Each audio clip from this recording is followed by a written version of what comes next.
হযরত মূসা আলাইহিস সালাম একবার বনী ইসরাইলের সামনে ভাষণ দিচ্ছিলেন। এমন সময় একজন লোক বলে উঠল, হে আল্লাহর নবী মূসা, আপনি এত সুন্দর জ্ঞানপূর্ণ মনোমুগ্ধকর হৃদয়গ্রাহী কথা বলছেন, আপনার কথা শুনে তো আমাদের মন প্রাণ ভরে যাচ্ছে। আচ্ছা, আপনার চাইতেও জ্ঞানী মানুষ কি এই পৃথিবীতে আছে? তখন হযরত মূসা আলাইহিস সালাম বললেন, না, আমিই সবচাইতে জ্ঞানী, আমার থেকে জ্ঞানী এই পৃথিবীতে আর কেউ নাই। হযরত মূসা আলাইহিস সালাম এই কথাটা এমনি এমনি বলেন নাই, তিনি অনেক ভেবে চিন্তে বুঝে শুনেই বলেছিলেন। কারণ প্রত্যেক জামানার মধ্যে সবচাইতে জ্ঞানী ব্যক্তি তারাই যারা ওই জামানার নবী। যেহেতু হযরত মূসা আলাইহিস সালাম আল্লাহ তাআলার একজন নবী ছিলেন এবং রাসূল ছিলেন, আল্লাহ তাআলা তার উপরে আসমানি কিতাব নাজিল করেছিলেন, এজন্যই তিনি বলেছেন যে আমিই সবচাইতে জ্ঞানী। কিন্তু মহান আল্লাহ রাব্বুল আলামিনের কাছে হযরত মূসা আলাইহিস সালামের এই কথাটি পছন্দ হয়নি। তাই আল্লাহ তাআলা হযরত মূসা আলাইহিস সালামকে বললেন, হে মূসা, তোমার চাইতেও জ্ঞানী মানুষ এই দুনিয়াতে আছে, তুমি তার কাছে যে জ্ঞান শিক্ষা করো। হযরত মূসা আলাইহিস সালাম বললেন, হে আল্লাহ, আমি তো তাকে চিনি না, আমি তার কাছে কিভাবে যাব? আল্লাহ তাআলা বললেন, মূসা, তুমি একটা মৃত মাছ নিয়ে দুই সাগরের সঙ্গম স্থলে যাবে।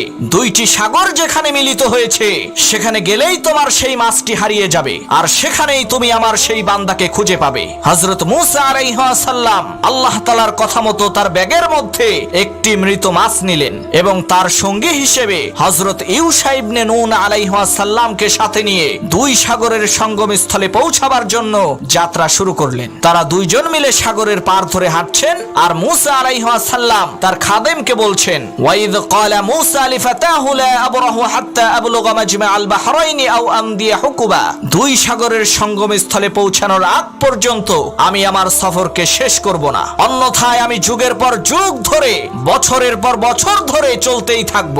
এখানে অবাক করা বিষয় হলো, হযরত মূসা আলাইহিস সালামকে আল্লাহ রাব্বুল আলামিন আসমানি কিতাব দিয়েছিলেন, তিনি নবী ছিলেন এবং রাসূল ছিলেন, তবুও তার জ্ঞান শিক্ষা করার প্রতি কত আগ্রহ! সুবহানাল্লাহ। তো যাই হোক, এক সময় হাঁটতে হাঁটতে তারা ক্লান্ত হয়ে পড়লেন। তারা তাদের ক্লান্তি দূর করার জন্য অনেক বড় একটি পাথরের ছায়ায় কিছুক্ষণ বিশ্রাম নিচ্ছিলেন। এমন সময় ঘটল এক আশ্চর্য ঘটনা। তারা যে শিলাখণ্ডের পাশে বিশ্রাম নিচ্ছিলেন, সেই পাথরটার উপর দিয়ে একটা ঝর্ণা প্রবাহিত হচ্ছিল। সেই ঝর্ণার নাম হচ্ছে আল হায়াত। এই ঝর্ণার পানির একটা বিশেষত্ব হলো, কোন মৃত প্রাণীর গায়ে যদি এই আল হায়াতের পানি লাগে, তাহলে সাথে সাথে ওই মৃত প্রাণীটি জীবিত হয়ে যায়। হযরত মূসা আলাইহিস সালাম তার ব্যাগে করে যে মৃত মাছটি নিয়ে এসেছিলেন, সেই মাছের গায়ে ওই আল হায়াতের একটু পানি এসে লাগে, সাথে সাথে সেই মাছটি জীবিত হয়ে ব্যাগের মধ্যে লাফাতে শুরু করে। এদিকে হযরত মূসা আলাইহিস সালামের খাদেম ইউশা ইবনে নুন মাছের লাফানোর আওয়াজ শুনে ঘুম থেকে উঠে দেখতে পান মাছটি লাফাতে লাফাতে সাগরের মধ্যে চলে গেল। অবাক করা বিষয় হলো, মাছটি পানির মধ্য দিয়ে যেখান দিয়ে যাচ্ছে সেখান দিয়ে একটি সুড়ঙ্গ তৈরি হচ্ছে, পানি চারপাশে সরে যে গোলাকার একটি রাস্তা তৈরি হচ্ছে। হযরত মূসা আলাইহিস সালামের খাদেম এই দৃশ্যটি দেখে বিস্ময়ে বিমূঢ় হলেন, কিন্তু মূসা আলাইহিস সালামকে ঘুম থেকে জাগানোর সাহস পেলেন না। কারণ মূসা আলাইহিস সালাম প্রচন্ড রাগী নবী ছিলেন। তাই তিনি চিন্তা করলেন, মূসা আলাইহিস সালাম ঘুম থেকে উঠলেই তাকে এই বিষয়ে জানাবেন।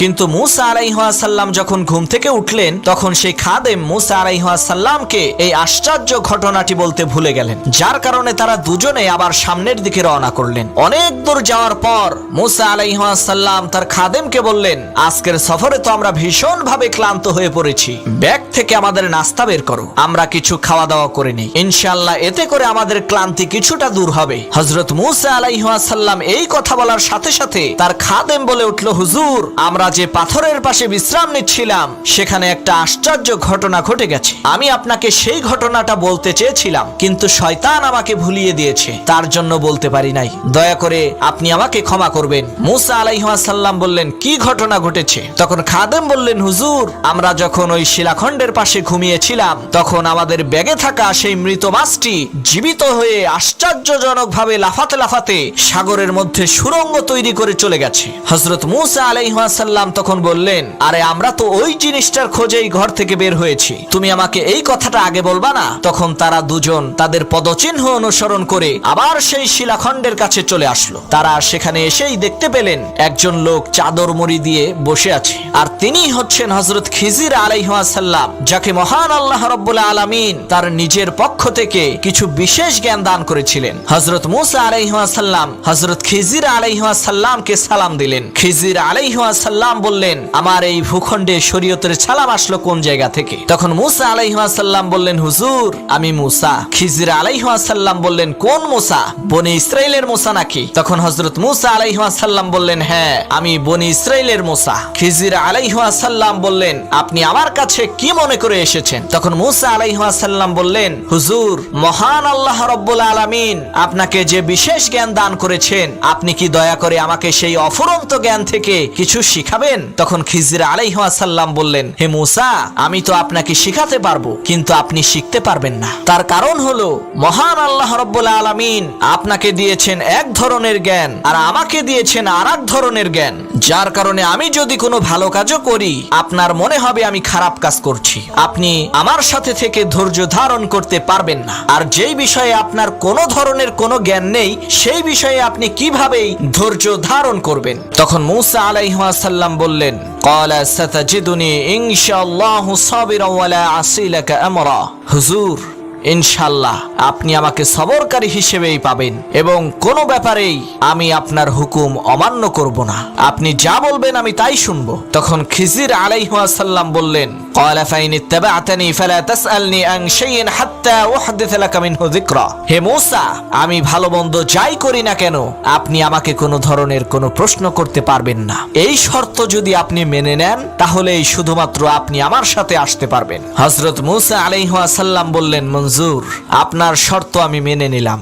এরপর হযরত মূসা আলাইহিস সালাম এবং খিজির আলাইহিস সালাম এই দুইজন মিলে সাগরের পার ধরে সামনের দিকে চলতে থাকলেন। তারা হঠাৎ একটা নৌকা দেখতে পেয়ে সেই নৌকার কাছে যে নৌকার মাঝিদেরকে বললেন, ভাই আমরা মুসাফির মানুষ, আমাদের কাছে টাকা পয়সা নাই, আপনারা কি দয়া করে আমাদেরকে এই সাগরটা পার করে দেবেন? তখন সেই মাঝিদের মধ্য থেকে একজন মাঝি হযরত খিজির আলাইহিস সালামকে চিনে ফেললেন এবং বললেন, হুজুর আপনারা দুজনেই নৌকায় উঠেন, কোনো সমস্যা নাই, আপনাদেরকে আমরা বিনামূল্যেই সাগর পার করে দেব। তখন হযরত খিজির আলাইহিস সালাম এবং মূসা আলাইহিস সালাম সেই নৌকায় উঠে বসলেন। নৌকাটা যখন চলতে চলতে তাদের কাঙ্ক্ষিত স্থানে পৌঁছে গেল, আর একটু পরেই নৌকাটি উপকূলে ফিরবে, এমন সময় হযরত খিজির আলাইহিস সালাম আস্তে করে গোপনে নৌকার উপরের তলা থেকে নিচের তলায় যে শক্ত একটি বস্তু দিয়ে আঘাত করে নৌকার একটি তক্তা ভেঙে ফেললেন। এর ফলে নৌকার মধ্যে পানি উঠতে শুরু করলো। এই দৃশ্য দেখে হযরত মূসা আলাইহিস সালাম বলে উঠলেন, লাকাদ জি'তা শাইআন ইমরা। হে খিজির আলাইহিস সালাম আপনি কি এই নৌকার সমস্ত আরোহীদেরকে ডুবিয়ে মারতে চান? আপনি জঘন্যতম একটা কাজ করেছেন। এই নৌকার মাঝিরা আমাদেরকে বিনা পয়সায় সাগর পার করে দিল, তাদেরকে ধন্যবাদ দেওয়ার বদলে, তাদের শুকরিয়া আদায় করার বদলে আপনি তাদের নৌকা ছিদ্র করে সর্বনাশ করলেন।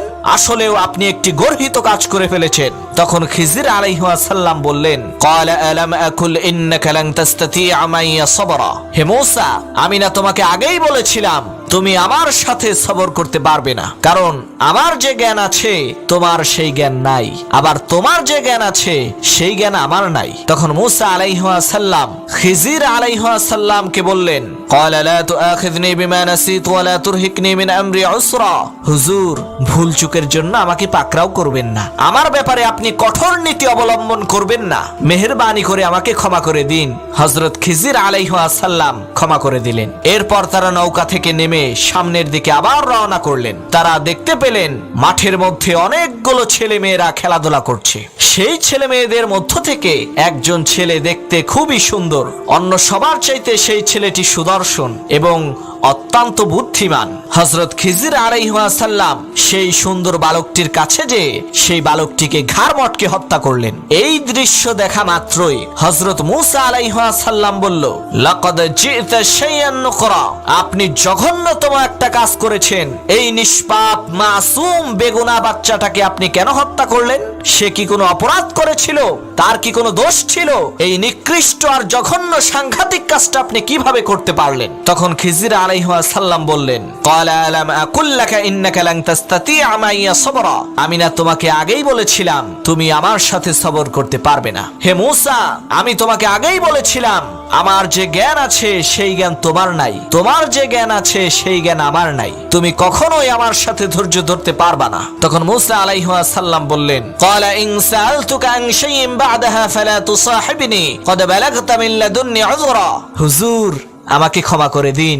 আমি যদি এরপরে আর কখনো আপনাকে কোনো প্রশ্ন করি তাহলে আপনি আমাকে আর আপনার সাথে রাখেন না। এইটাই আমার শেষ সুযোগ, দয়া করে আমাকে ক্ষমা করবেন। হযরত খিজির আলাইহিস সালাম মূসা আলাইহিস সালামের এই কথা মেনে নিলেন এবং তারা আবার সামনের দিকে যাত্রা শুরু করলেন। এবং চলতে চলতে তাদের দুজনেরই খুবই খিদে পেল। তারা কিছু খাবার খাওয়ার জন্য একটি জনপদের মধ্যে প্রবেশ করলেন এবং সেই গ্রামের মানুষদের কাছে খাবার চাইলেন। কিন্তু আশ্চর্যের বিষয় হলো, ওই গ্রামে শত শত মানুষ থাকা সত্ত্বেও একটা মানুষও তাদেরকে খাবার তো দূরের কথা, এক গ্লাস পানি দিতেও রাজি হলো না। কি আর করার, তারা খাবার না পেয়ে পেটের ক্ষুধা পেটে নিয়েই সেই গ্রাম থেকে বের হচ্ছিলেন। এমন সময় তারা দেখতে পেলেন একটি দেয়াল ভেঙে পড়ার উপক্রম হয়েছে। দেয়ালটা একেবারে বাঁকা হয়ে আছে। কেউ যদি এই দেয়ালটাকে ঠিক না করে তাহলে দেয়ালটা কিছুদিন পরেই ভেঙে পড়বে। হযরত খিজির আলাইহিস সালাম অনেক সময় এবং শ্রম দিয়ে সেই দেয়ালটা খুব সুন্দর মতো মেরামত করে দিলেন। হযরত খিজির আলাইহিস সালামের এই কাণ্ড দেখে হযরত মূসা আলাইহিস সালাম বললেন, ক্বালা লাউ শি'তা লাত্তাখাযতা আলাইহি আজরা।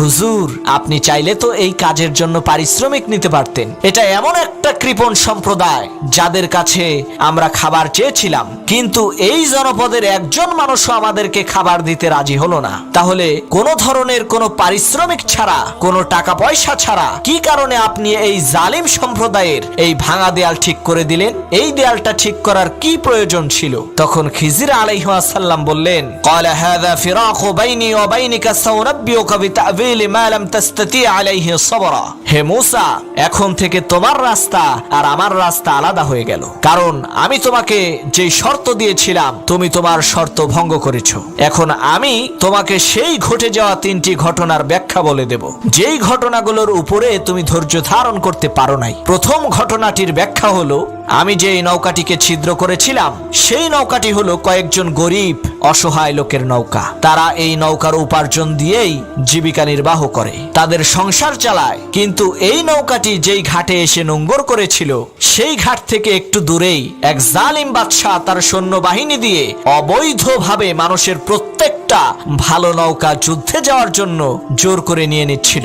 এই কারণে আমি সেই নৌকাটিকে ছিদ্র করে দিয়েছিলাম যাতে নৌকাটি ডুবে যায়, আর সেই জালেম বাদশার সৈন্যরা এসে যাতে নৌকার দোষ ত্রুটি দেখে নৌকাটি না নিয়ে ফেলে রেখে চলে যায়। আর কিছুদিন পরে এই নৌকাটিকে মেরামত করে আবার যাতে সেই গরিব অসহায় লোকেরা নৌকা দিয়ে উপার্জন করে তাদের জীবিকা নির্বাহ করতে পারে, এটাই ছিল আমি যে সেই নৌকা ছিদ্র করেছিলাম তার ব্যাখ্যা।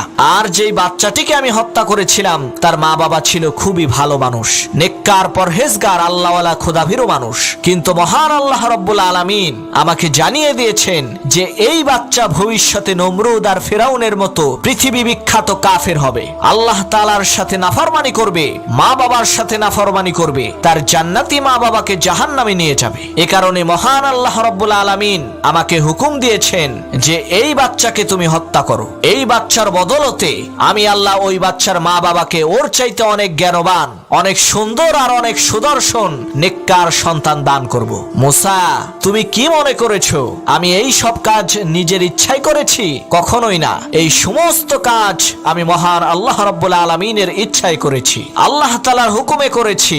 আল্লাহ তাআলার হুকুম ব্যতীত আমি কোনো কাজ করিনি। প্রিয় ভাই সব, পরবর্তীতে জানা গেছে খিজির আলাইহিস সালাম যেই ছেলেটিকে হত্যা করেছিলেন, আল্লাহ রাব্বুল আলামিন ওই সন্তানের মায়ের গর্ভে বনি ইসরাইলের 7 জন পয়গম্বরকে পাঠিয়েছিলেন। সুবহানাল্লাহ। হযরত খিজির আলাইহিস সালাম বললেন, মূসা, এখন বাকি থাকলো শুধু ওই দেওয়াল মেরামত করার ব্যাপারটি। আমরা যে দেয়ালটি মেরামত করেছিলাম ওই দেয়ালের নিচে গুপ্তধন রয়েছে, আর এই গুপ্তধনের মালিক হলো দুইজন এতিম ছেলে। ওই দুইজন এতিম ছেলে আবার গ্রামে থাকে না, তারা শহরে থাকে। তাদের বাবা ছিল খুবই ভালো মানুষ, নেককার মানুষ।